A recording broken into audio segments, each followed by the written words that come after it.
Pleasant good morning. Pleasant good morning to you, Trinidad and Tobago, and to you, the nations of the earth.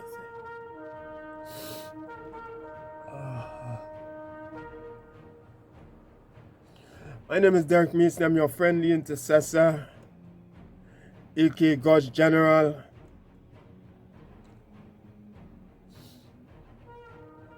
I'm glad to be in your company this morning, to be of service to you.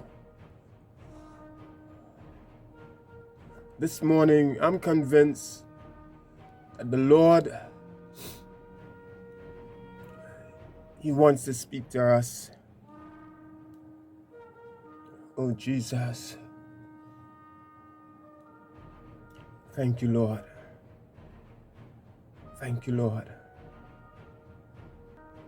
Thank you, Lord. Minister by your Spirit. Minister by your Spirit. Minister by your Spirit this morning. Thank you, Jesus. Minister by your Spirit. Hallelujah. Hallelujah.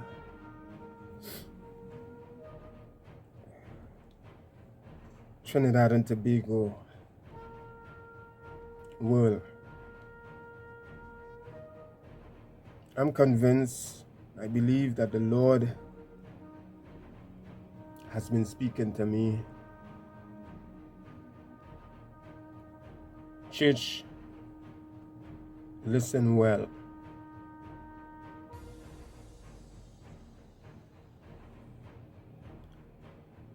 The Lord had me reflecting on my personal life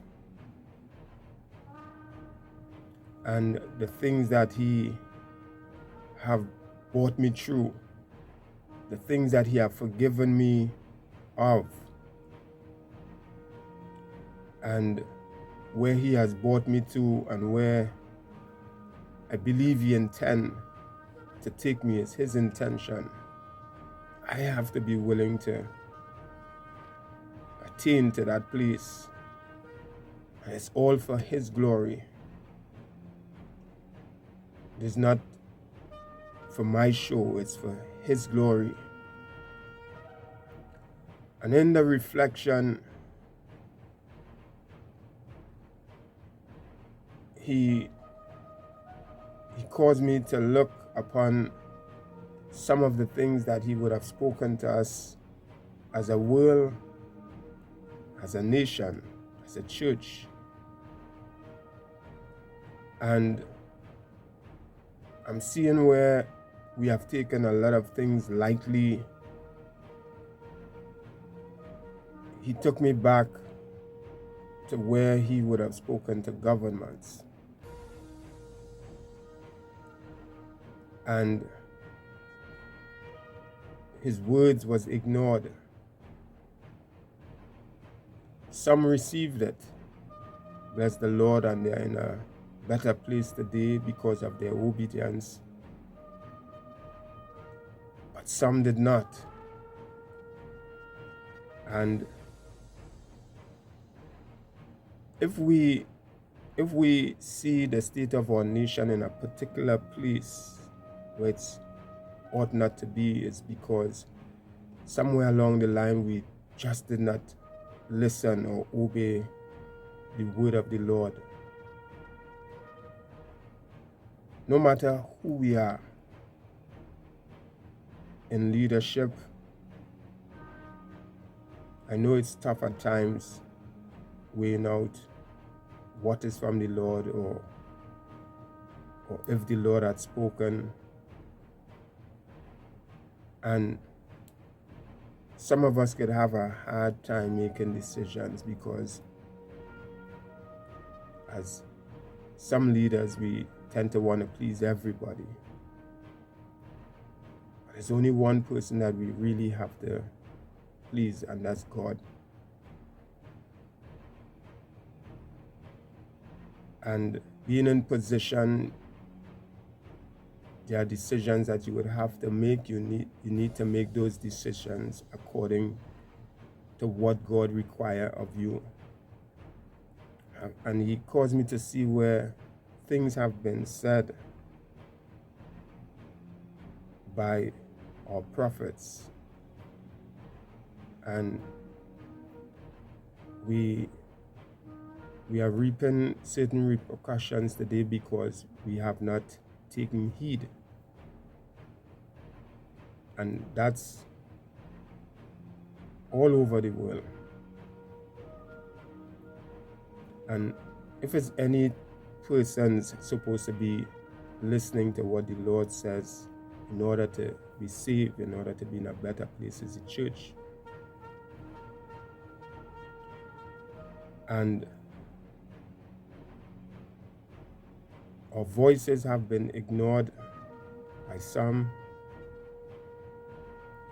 Some have forgotten what was said and are not in the place where they ought to be today. Consequences have come upon us. And I saw the build-up of things. I myself, one of them whom he would have used as an instrument. When you bring these words, you don't see the process. It's like you don't see the middle all the time. The Lord don't always give you the layout. At times you just see the end, and he gives you the warning to prepare, and he tell you how to prepare because of what is to come. But the process in leading up to those things, just don't know how things would play out. And he guides our step along the way. And in looking back, I saw where God has been faithful to his word. And I know the words that he gave, it's not my word. And I ain't coming here to flatter anybody, to sound good.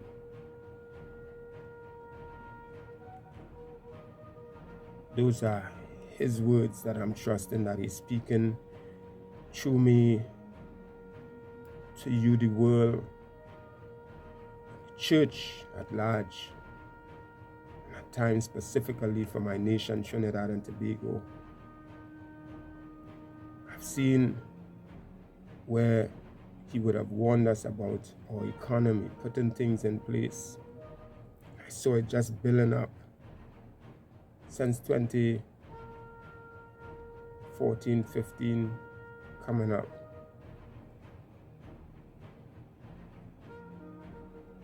And then look where we are at. So where he warned us as the church to do what we must and band together, knit together, unite for a common cause, a common goal. That's for the saving of the souls of men because of what is happening in the world. And he says that the church has the resources financially and socially to deal with issues in the earth for him. And we have failed to unite in a lot of sense. A lot of areas we fail to unite for God's purpose in the earth to go into the harvest. One of the things that would have been said during that same prophecy where he said that he have his sons and daughters in every given field, and they are trained and taught by him. One of the things that was said is that there would be a literal race for arms. And when that was said, the Ukraine war with Russia didn't even began. And now you're seeing an escalation of nations racing for arms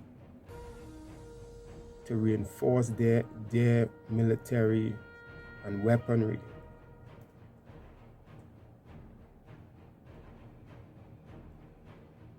The Lord caused me to see, listen, this is for world leaders. This is not to drive fear in you. I'm telling you because you need to be vigilant. You need to be vigilant in spirit, to not to be used by the enemy, number one, to do foolish things. Because some world leaders don't know what manner of spirit they are of.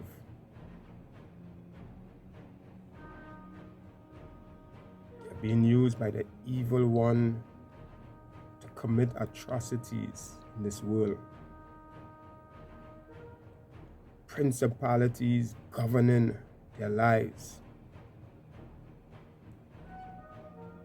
So leaders who you have a fear for God, a real fear for God, not talking lip service here. Be vigilant, be sober. Because what I saw was dirty warfare. And why I say dirty warfare,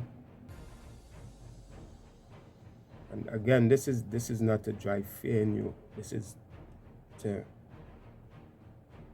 give some form of awareness of vigilance. Call for high vigilance. I saw where commercial airlines being bombed. When I saw that, it's like the Lord repeat the vision before me. I said, Lord, what is this? I heard in my spirit, dirty warfare. Normally, if two nations are fighting against each other in war, it would be military against military. But this is like citizens have been targeted, civilians have been targeted. I saw commercial airlines, like airports being attacked.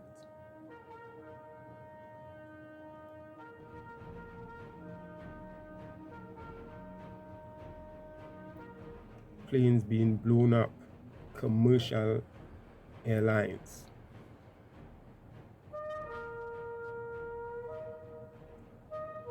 And I heard in my spirit, dirty warfare. That's how dirty wars can get in our world that we're living in today. There's no regard for human life. That was one of the things that the Lord warned us of. There would be no regard for human life. As men go to and fro, and race for arms, who are the better technology. Thousands of satellites being launched into space for surveillance and cyber warfare, spying on each other. Lots of eyes in the sky.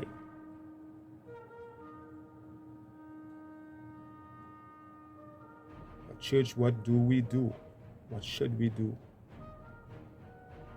The instructions is we must do what we must. Go into the harvest. Preach the gospel. It's time that we lay down our all for the gospel.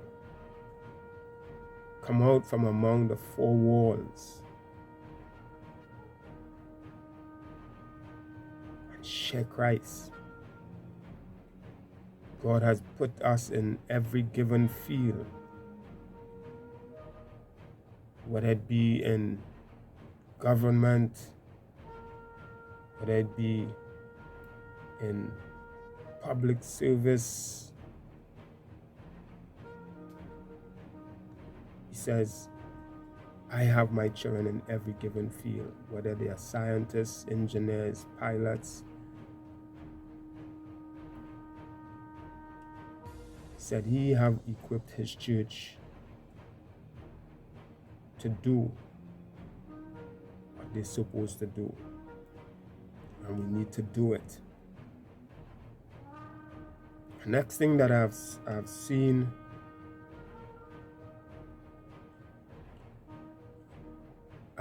where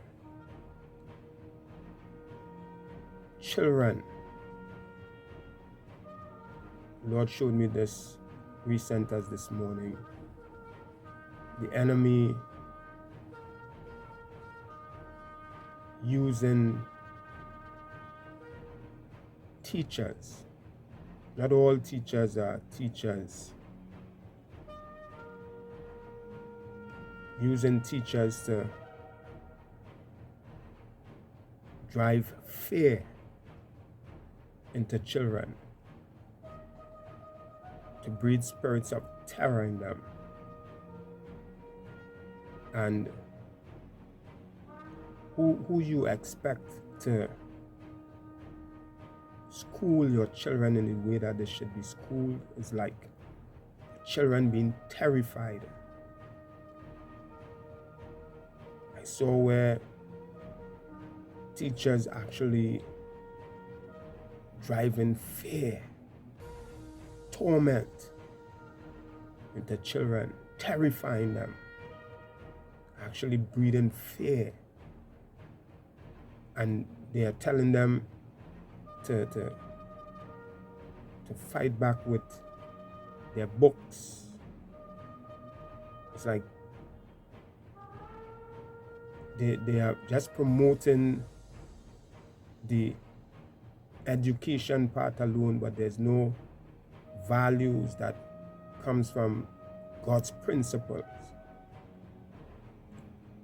There's this pressure, this terror, this dread that has been driven into children. And if you notice that your children coming home different from school,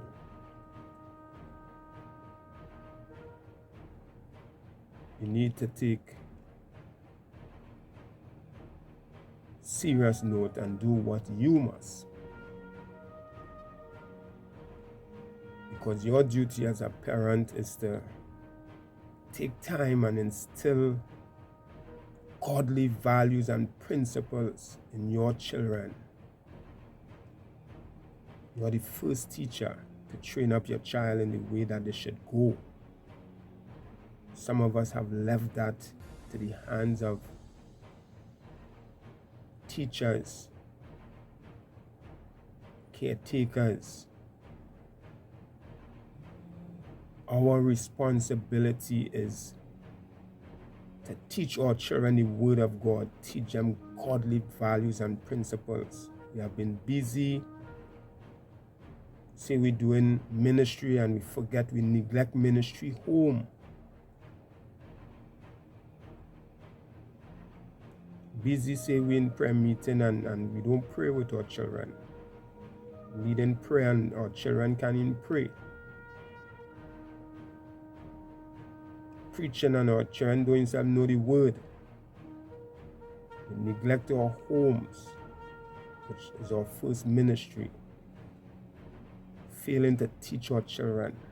I've seen just this morning where fear and terror, and it's like some teachers are being actually influenced by the enemy.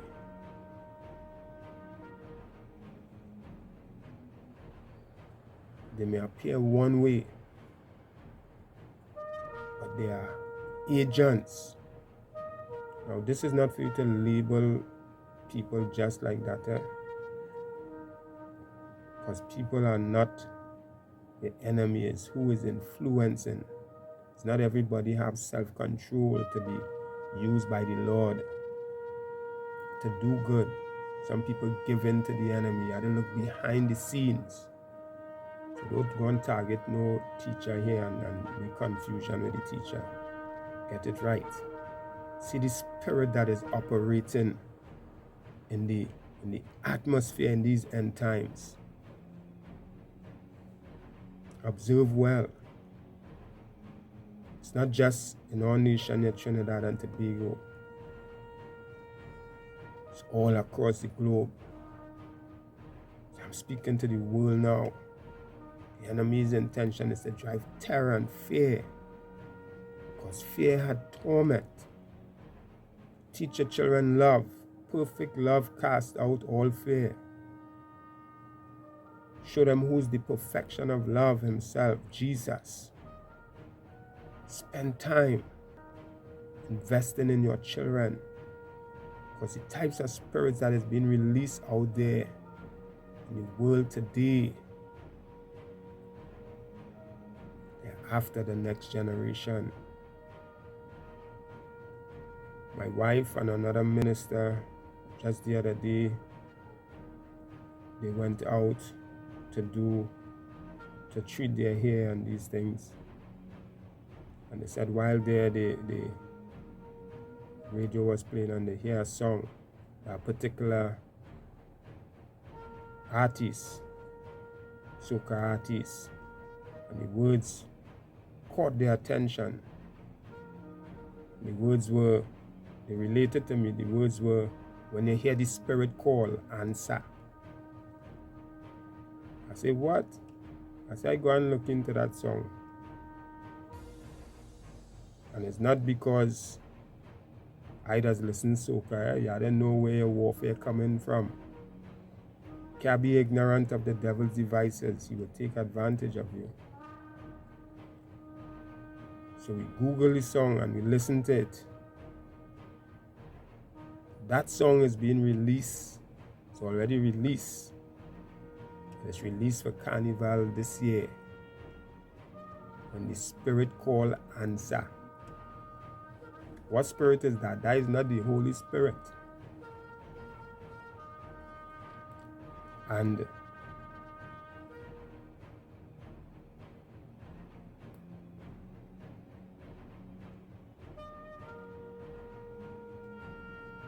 you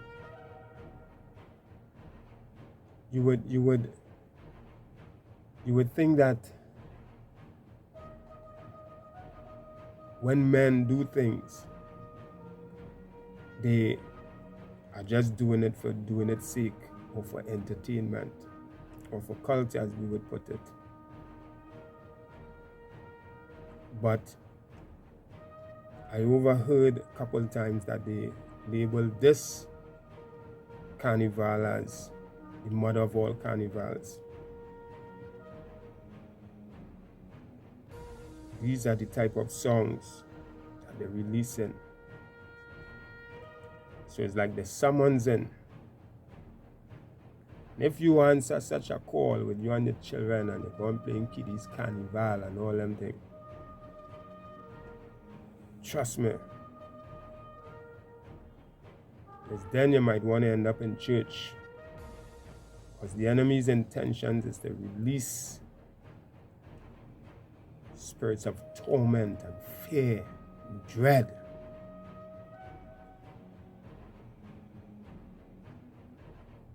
So, church,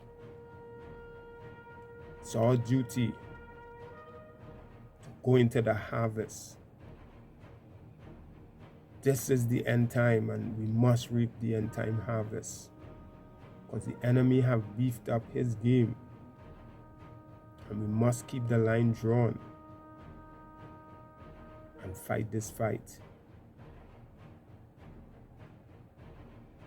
Yesterday I was in the hospital with my mom whole day because she was not feeling well. While there, the amount of persons I had to help, apart from my mom, who I had to pray for, who fallen off a bed, who all in for pain and agony, who leaping on one leg without crutches, no wheelchair for some, nurses exhausted, and had to get into that time of intercession. You just pray for persons, because when doctors cannot show up and doctors don't know what's wrong, you trust the great physician.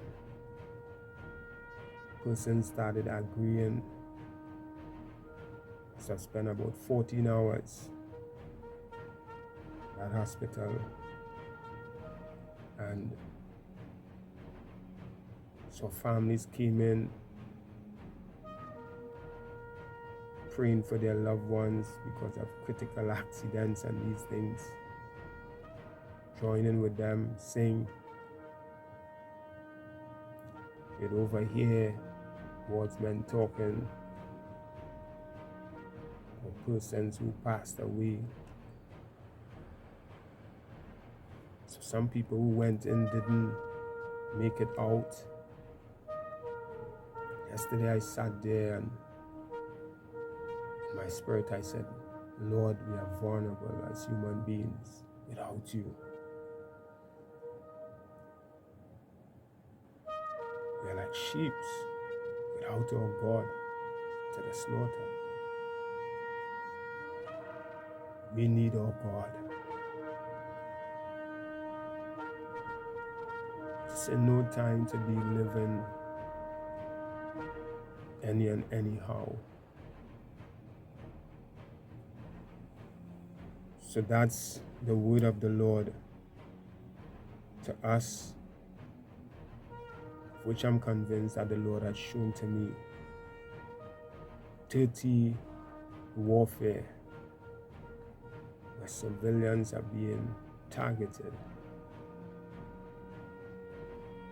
Leaders, be vigilant. Be watchful.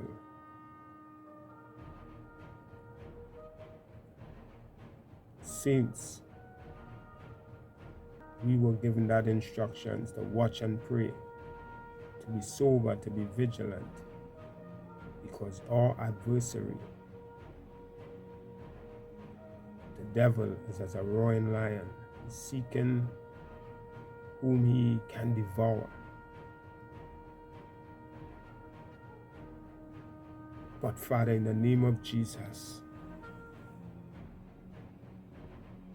you who sees all things and know all things, you're the one that reveals your secret to us. You show us deep things, and we thank you. We thank you, Holy One. We thank you that you have the panoramic view. You see ahead. You know all things. Nothing is hidden from you. And it's for our good you speak. It's for our well-being you speak.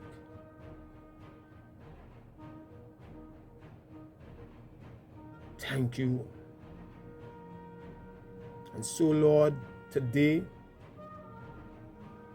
personally, we commit ourselves to you, and also collectively as your church, your body.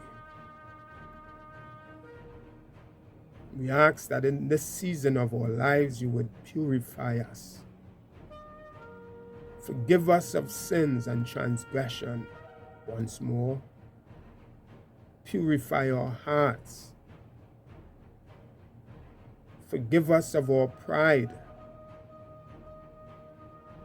Forgive us of our rebellion, our slothfulness, our division, and our strife, our contention. Break the yoke from off of our shoulders that has our neck stiff to our own ways, and bend us to suit yours by your Spirit.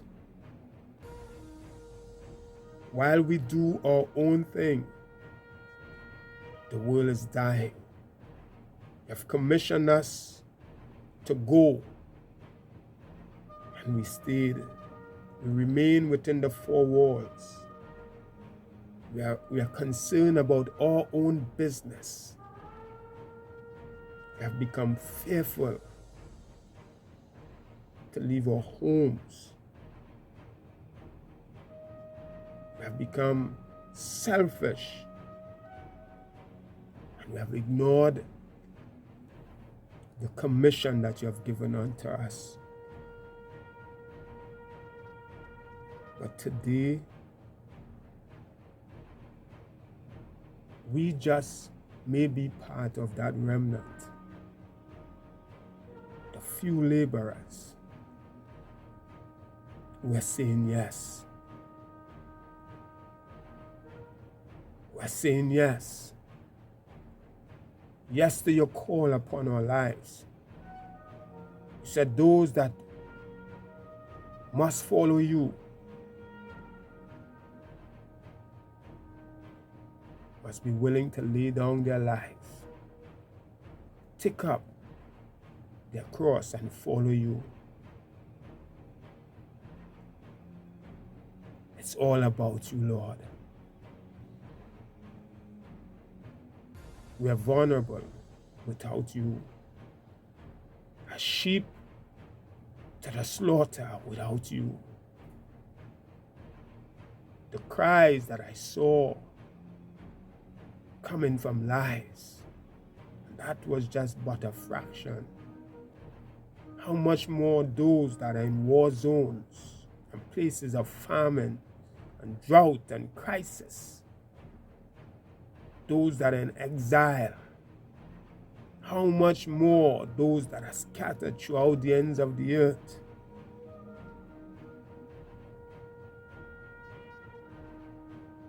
Being driven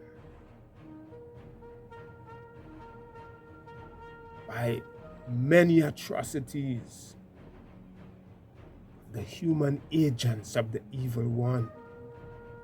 How much more? But today, Lord, we ask that you would stir up, stir up, stir up your church, stir up your church. Shake us out of our sleep and our slumber. Even right here in Trinidad and Tobago, stir us up to see the type of warfare, the call, the summons that the enemy summons in through their songs and their declarations. They call the revelry the mother of all carnivals. In their songs, they say, when the Spirit call, answer. But in the name of Jesus, we silence their voice. They will not herald to our children. They will not herald to our men or women. We silence the voice of every foul spirit that has been released over our nation. There will be no answer to you by the souls of men.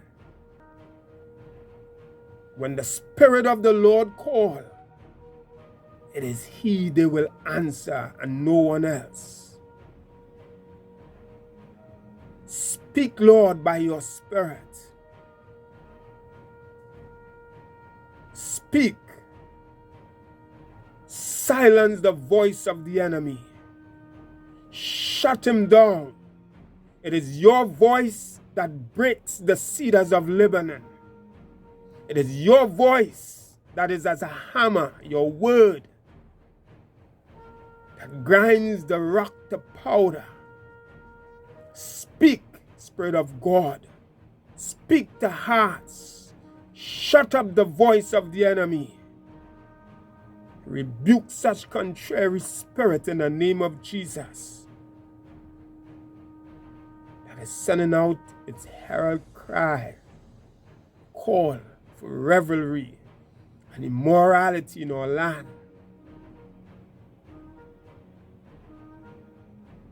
In the name of Jesus, shut them down.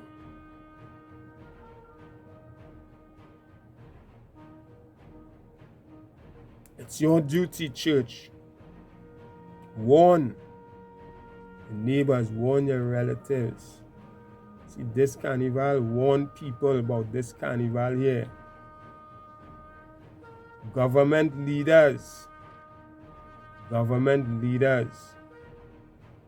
teach people to do the right thing, and you fear God yourself. Learn to fear God. Government leaders of Trinidad and Tobago. Mr. Prime Minister, please. Opposition leader, please. Independent senators, please. Get a fear for God in your heart. Let we stop this revelry and in the name of culture and all these things, and God is our source. He's our sustainer. I mean, look as though that is the way we make money as a nation. That is abomination in the eyes of the Lord. For this reason, God drove out nations from before his people.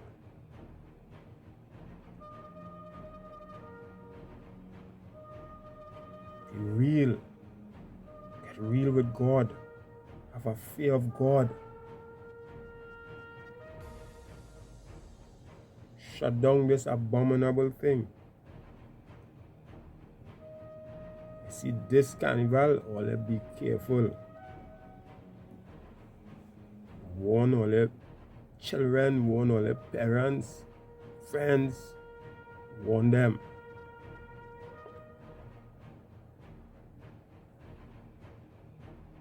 That enemy looking for bodies. Come to steal, kill, and destroy. I pray the Spirit of the Lord would speak. And his voice is what you will hear. Saying, this is the way, walk in it. Come out from among them. Be separated. Come out from among them. Come out from among them. You have to keep the line drawn. You have to keep the line drawn. And church is not just by what we say, not by just what we preach. You have to live it. To live it. Must be hard on ourselves when it comes to sin, and no powdering up thing. And no powdering up. Have to live right. Have to live holy. Some people vex when they talk this way. What I preach is for me too. I have to live holy. I can't be telling you one thing and living the next. So me too. All of us. And it's not because I have an issue that I'm struggling with. I ain't going to tell you about it. It's wrong. If it's wrong, it's wrong. God's word is our standard. And what I say is what God's word says is our standard. I have to do it. It says, be holy, for I am holy, says the Lord. Says the Lord.